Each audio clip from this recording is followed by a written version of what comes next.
Welcome back to this Moneycontrol live stream. You're watching Closing Bell with me, Nandita Khemka. It was a new day and a new high as well. You know, we've been hitting new highs consistently ever since we had the state poll results come in on Sunday.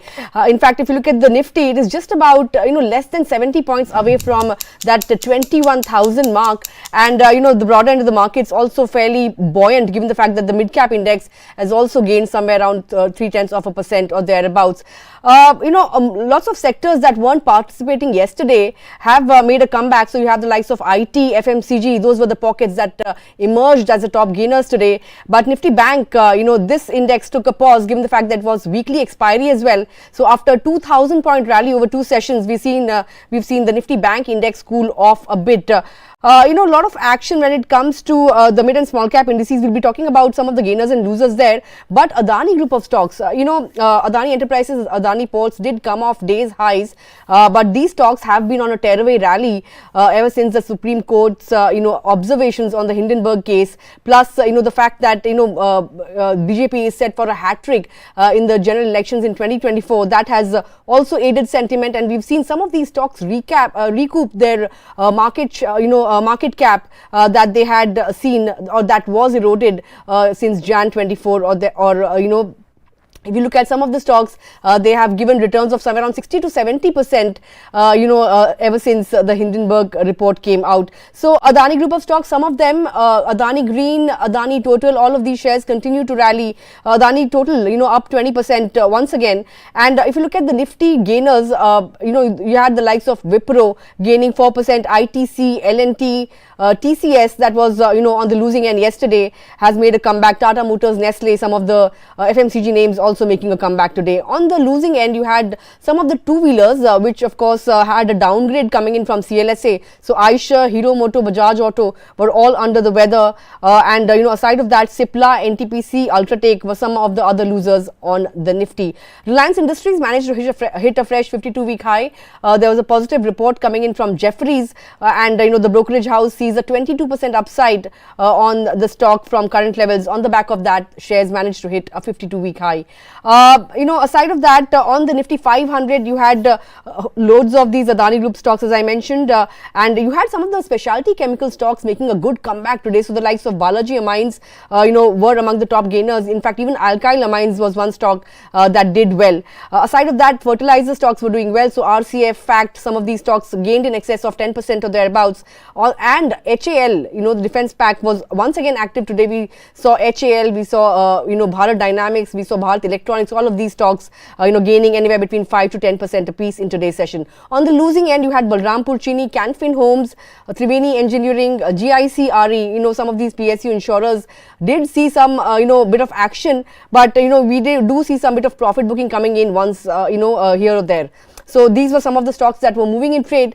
But let me get on board. Our guest for today joining me is Ambareesh Baliga to take stock of the market action and where we are headed from here. Great to have you on the show this afternoon, Ambareesh. I want to ask you, when we last spoke, I think we were somewhere around that 19,500, 19,600 mark, and we were, we were stuck in a range. But now, did you imagine in your wildest dreams that we will be staring at 21,000 even before the year end? And the kind of euphoria that we have seen over the last few days. Do you think you had imagined something like that happening this year itself?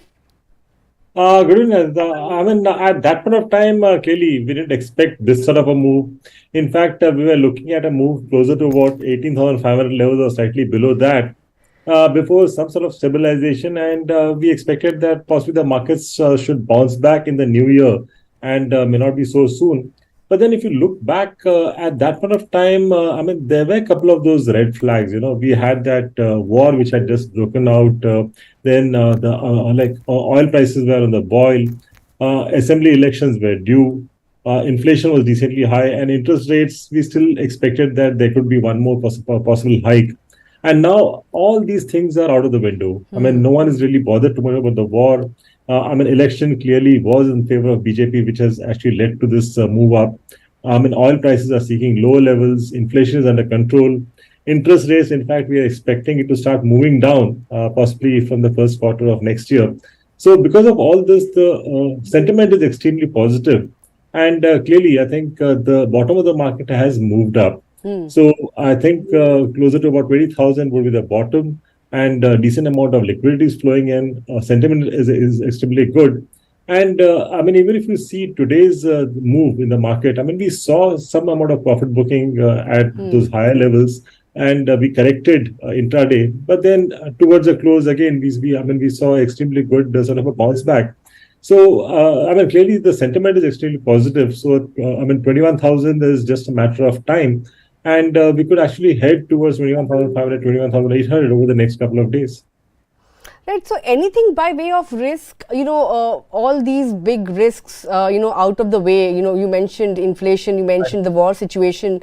But, even looking at FI exodus, that has also made a turnaround. And now with, confidence in the country's political stability and continuity in policy, do you expect FIs to come back in a big way? And if yes, large caps, do you think this leg of the rally will be led by large caps? Caps because if you see the last 3 to 4 months, large caps haven't really gone anywhere. And comparatively, I mean, always in the market, you compare the valuations. I mean, if you compare the valuations with the mid cap and the small caps which have moved, the large caps are looking decently well priced, and because of which you will have interest coming back into the large caps. But then you asked me about the risk for the market. I mean, if everything is good, then what is the risk for the market? I think the risk for the market, especially in the mid cap and the small caps, would be valuation, because most of the people who are buying those stocks are buying based on momentum and not on based on valuation. Just because the stocks are moving, I mean, the whole crowd gets into it, and then it's a virtuous cycle which is happening. But then somewhere, that has to break. But I wouldn't stick my neck out to say it'll break at this particular point of time. Right. ICICI Bank, HDFC Bank, private banks, so to say, have a lot of catch up to do right now. We have seen some of these stocks starting to participate, but let's not forget that SBI as well hasn't really done much, even though PSU banks have done well. If you look at the YTD performance, so vis-a-vis ICICI Bank, HDFC Bank, and SBI rather, which one would you prefer? Do you think it's time to look at some of these private names now, and perhaps PSU banks will take a back seat? No, if you're talking up to possibly the general elections, I think it's going to be the PSU banks which will possibly outperform the private sector banks. I mean, the way they have done in the recent past. And there, I think the top 3 or 4 which should do well, which is SBI, Bank of Baroda, Canara Bank, and possibly PNB. I mean, PNB has been one of the largest banks which has underperformed majorly in the last couple of years. I mean, if you compare with Bank of Baroda, Canara Bank, PNB has been a very big underperformer, which has just started moving up. So I think that's where I think we will see a decent move up. Right. Talking about the dense PSUs, the likes of HCL, BDL, we saw a great action today as well. But do you think the exuberance around order book is overdone, and perhaps one should wait for it to trickle down in earnings now? What is your sense? I mean, I've been saying that for a while, because most of the good news is already there. I mean, they've got orders much beyond the capacity, and I think the biggest issue going ahead with most of the defense companies, just not HCL, I think most of the defense companies would be the execution. I mean, you have taken in orders much more than what you can manage. And it's not possible to just put up capacities overnight and get people overnight to execute those orders. So in case there's an issue with execution going ahead in the next 9 months, 12 months, or 24 months, I think that could be a sort of a breaker for these stocks. So I think at these levels, if one can possibly hold on with a stop loss. But fresh buying, I won't recommend. Right. What about OMCs, Ambareesh? We have seen BPCL, HPCL, all these stocks hitting fresh 52-week highs. Oil, of course, has come, below that $80 mark. In fact, now $77 per barrel mark is where it's at. We had, a couple of brokerage notes saying that there is leeway for more upside, even though they have run up quite a bit. What is your own sense? Do you think, we could see some bit of re-rating here, given the fact that post-elections, perhaps they could get their pricing freedom back? The issue here is, earlier we had oil prices boiling, and we didn't have the retail prices going up. So that was a negative for the OMCs at that point of time. Now the oil prices have corrected, and naturally that should be positive for the OMCs because their margins will increase.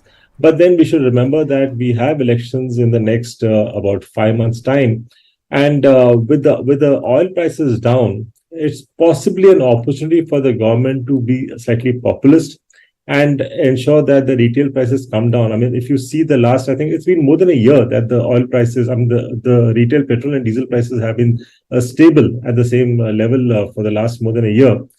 Possibly, just like what they've done for LPG, they could reduce the retail prices possibly in the next month or two in case the oil prices remain stable. And that will not be too positive for the OMCs because they have absorbed the losses in the past when the oil prices were higher. Now the time, for them to make those margins, and because of elections, they may not be able to. So I won't be too bullish on OMCs at this point of time. Yes, one can do a trade, but it's not an investment. Ambareesh, what about Reliance Industries? We saw the stock hit a fresh 52-week high. I was mentioning the report also by a brokerage wherein we see the brokerage sees a 20% upside from current levels. We have seen a long string of underperformance, right? At least on a year-to-date basis. Do you think now this could be a reversal of sorts when it comes to Reliance Industries? Would you be constructive going forward? Yes, absolutely. I mean, one is if you look at the earnings, they've been quite good all through. And if you see the last couple of months, the stock has underperformed. And now we can't be talking of 21,500 or 21,800 without Reliance really participating in this rally. So it's going to be Reliance and ITC. Unless these two participate in the rally, you may not see that 21,800 levels. So one has to be bullish on those stocks if one has a view that the markets will move from here. Right, and FMCG, Ambareesh, underperformance, from this pocket, we have seen that stocks like HUL, volume concerns are there and they have not been able to, impress when it comes to the earnings picture as well. But going forward, at least in the run-up to elections, there could be, of course, some focus on rural spending and, bolstering rural demand as well. So in that sense, do you think consumption vis-a-vis industrials should be looked upon as a theme, at least in the run-up to elections? No, absolutely, because see, consumption will surely move up. I mean, there are a couple of reasons. I mean, one is the rural consumption was expected to move up post the monsoons. That has happened to a certain extent. We have we had a good festival season. Now we are having an extremely good marriage season because I think we should be seeing record sort of marriages in the next possibly 2 months, and I suppose it's a record of the spend which is expected to happen. And post that, I mean, we've already had elections in the states, which means there will be money flowing into the people at the bottom of the pyramid, and that's again going to happen before the general elections. So all through it, I mean, it has to be a consumption story. So it's clearly a time to get into stocks like HUL, ITC, or a Dabur, for that matter, even Britannia. And the specialty chemical space, today we saw stocks like Balaji amines, alkyl amines, they were quite active, right? But this is one space that has not been able to really capitalize on the China plus one theme, at least yet. But would you see a trend reversal here? Do you think it's time to actually look at some of these specialty chemicals names now? Absolutely. I mean, this is what I've been saying for a while, although it has underperformed. We have seen that outperformance in 2021, again on the China plus one theme. But I think that China plus one theme will actually play out now because in the last 2 to 3 years, what most of the specialty chemicals, companies have done is they have expanded their capacity. I mean, we have world-class plants right now. Because of which I'm saying that China plus one theme will actually play out. And in between, we had the raw material prices going up because of which we have seen a margin compression. But then all that is out of the window right now. And we have seen in the last quarter that most of them have shown better margins. And I think that will continue. So this is still a time to get into the specialty chemicals companies because, after that major correction, we've just seen a small bounce back. This is nothing much. I think there's a long way to go. So something like a Deepak Nitrite or a SRF, I think these are stocks to be bought. Would you be cautious when it comes to the Adani group of shares? Because, in a matter of a few trading sessions, we've seen quite a big up move coming in on some of these stocks. So would you tread with caution going forward? See, if you're an investor, I think you should really be cautious at this point of time. I mean, if you're a trader, I think it's a trader's delight the way they have been moving. But there are possibly two stocks in the Adani group which I would possibly look to buy. And one of them is Adani Wilmar, which again is expected to move out of the group because there are talks that they may sell out because I mean it doesn't fit into their overall scheme of things. And in case you have an external buyer other than Wilmar, then we'll surely have an open offer. And in case Wilmar, buys it out and becomes an absolute owner, then I think there could be a delisting very much possible because I don't know whether Wilmar would like to have a company listed with just about 12% external shareholders. So whichever way you look at it, I think that should be positive. And again, with the oil prices starting to move up, I think that should be the other positive for Adani Wilmar. So that's one stock which I'll buy. The other one is Adani Ports. Where again, they have about 26-27% of the Indian capacity. So there's no way you can go wrong. I mean, in an economy which is growing like this and expected to grow over the next 10 years and become the third largest economy globally.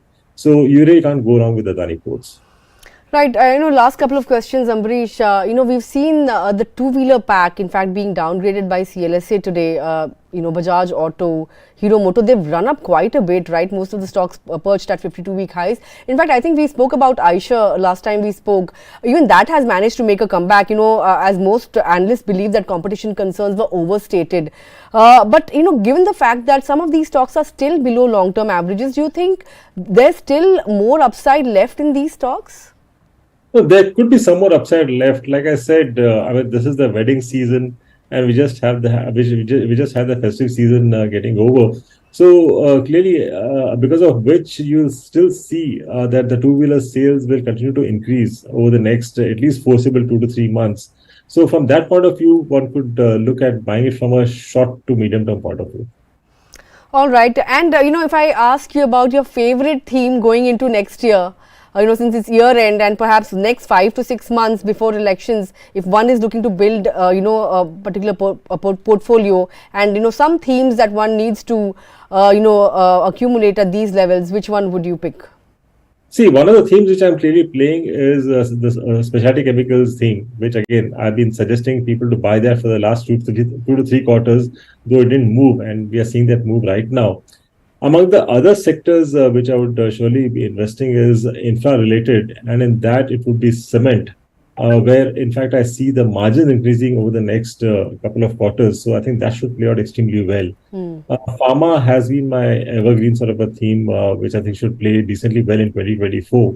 So these are 3 major themes I'm playing out. Other than that, you have banking and auto. But my majority of the funds would be in these 3 sectors. Should one steer clear of NBFCs now, post RBI's crackdown on consumer lending? I would be a bit careful on the NBFC part. At this point of time, because whatever was happening in the last 2 to 3 years, the way the retail loans have gone up. I'm afraid that we could see some sort of NPS coming in that over the next couple of quarters because. What was possibly happening in the last few months was evergreening of the personal loans. And with this RBI diktat, I think that is something which will see a break. And if that happens, you will have a cascading effect. All right, that's the view then. Ambareesh Baliga, thanks a lot for taking our time and joining in this afternoon and sharing your thoughts with us. It's always a pleasure chatting with you. Well, with that, we've come to the end of this edition of Closing Bell. Of course, 21,000 is that magical figure that we are waiting for, and we will wait and watch whether or not we hit that level at market open tomorrow or not. So come back tomorrow morning and join us at 8:30 a.m. on Morning Trade, where we will be talking about all the stocks in focus, and of course, we'll be taking up all your stock-related queries with our technical expert on the show. But for now, it's a goodbye. Thanks a lot for tuning in. Stay tuned to Moneycontrol for all your other news and updates.